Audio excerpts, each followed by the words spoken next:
मियाँ साहब वोट किनू दोगे? और भाईजान कैदी नंबर 804 नो भाईजान वही मुल्क वास्ते मुखलस है ते मुल्क दी आवाम वास्ते भी मुखलस है। पाकिस्तानी आवाम है वो जनाब सिर्फ कैदी नंबर 804 नु वोट देवे, ओनू इया करना बोद वैया क नस्ताइन नु वोट देवे ते जेड़ा इकवाम मुत्तहिदा च गल करदा है ते ओनू वोट देवे।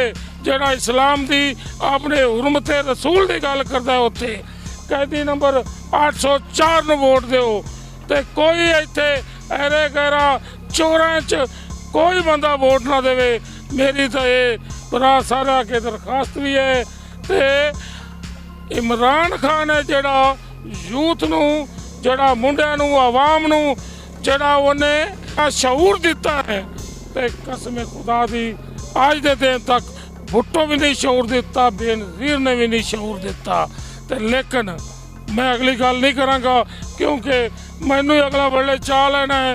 तो सीधी गल है तो मैं इन्नी गल जरूर करांगा इमरान खान का साथ दो जे अगर तुसी आज़ाद मुमलकत बनना है तो, वरना ये गुलामी की जिंदगी नू कसम खुदा दियां दे नाल मौत बेहतर है ये गुलामी की जिंदगी नालों।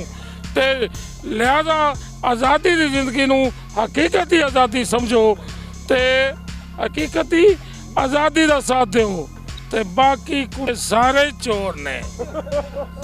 मैं हुण तुहानू किंदा दसां ते किंदा ना दसां ते नवाज शरीफ इहदी जायदाद सारी बाहर, इहदे पुत्तर बाहर, इहदा सारा कुछ ही बाहर, इहदा इलाज बाहर। इत्थे तुहाडे भी ने जिहड़ा हलका है मियाँ फयाज कासम वोट तुसी दिओ ओनू ते ओहदे अपने मार भरा खड़े ने अरशद मार ओनू वोट दिओ।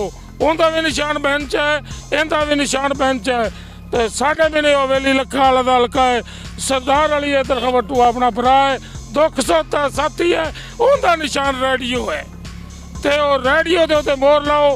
ये हकीकी आज़ादी की जंग लड़ रहे हैं ते इन्हां दे किन्ने प्रेशर हैं तुहानू नहीं पता, ये सानू पता है भी असी वो प्रेशर किवें रिलीज़ कीती खड़े हैं।